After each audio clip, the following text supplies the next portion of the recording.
சிவகங்கை மாவட்டம் தேவக்கோட்டை அருகே 17 ஆண்டுகளுக்கு பிறகு நடைபெறும் கண்டதேவி மூர்த்தீஸ்வரர் கோவில் தேர் வெள்ளோட்டத்தை ஒட்டி 2000க்கும் மேற்பட்ட போலீசார் பாதுகாப்பு பணியில் ஈடுபட்டுள்ளனர். இதுகுறித்தான முழுமையான விவரங்களோடு எமது செய்தியாளர் பாலமுருகன் இணைப்பில் இருக்கிறார். வணக்கம் பாலமுருகன், விவரங்கள் என்ன? வணக்கம் பத்மநாபன். சிவகங்கை மாவட்டம் தேவக்கோட்டை அருகே கண்டதேவியில் சிவகங்கை சமஸ்தானம் மற்றும் அறநிலைத்துறையின் கீழ் கட்டுப்பாட்டில் சொர்ணமூர்த்தீஸ்வரர் ஆலயம் அமைந்துள்ளது. மிகவும் பழமை வாய்ந்த இக்கோவிலில் 4 நாட்டார்கள் எனப்படும் உஞ்சனை, செம்மன்மேரி, தென்னிலைநாடு, இரகச்சேரியைச் சேர்ந்த கிராம மக்கள் ஒன்று கூடி கோவிலில் தேரோட்டத்தை வெகு சிறப்பாக நடத்தி வருகின்றனர்.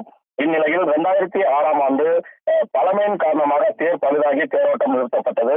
பின்பு புதிய தேர் உருவாக்கப்பட்டு கடந்த 5 வருடங்களுக்கு முன்பு தேரோட்டம் நடத்த முற்பட்ட போது வடம் பிடித்ததில் 2 சமூகத்துக்கு இடையே சமூகத்தை சேர்ந்தவர்கள் பிரச்சனை ஏற்பட்டதால் இந்து அறநிலையத்துறை மற்றும் மாவட்ட நிர்வாகத்தின் உத்தரவின் அடிப்படையில் தேரோட்டம் நிறுத்தப்பட்டது.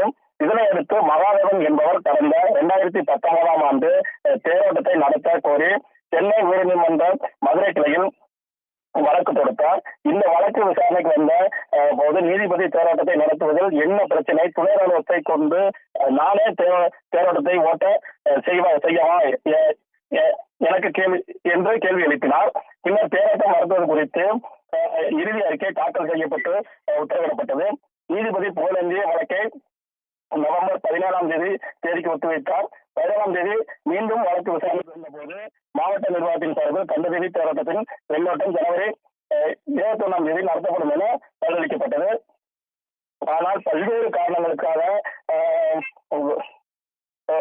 பொங்கல் பண்டிகை ஒட்டிய நடைபெற்ற மஞ்சுவரட்டம் மற்றும் திருவழக்கு பாதுகாப்பிற்கு போலீசார் சொல்லிவிட்டதால் நீதிமன்றம் குறிப்பிட்ட தேதியில் தேரோட்டம் நடத்தப்படவில்லை. முழுமையான விவரங்களுக்கு நன்றி பாலமுருகன்.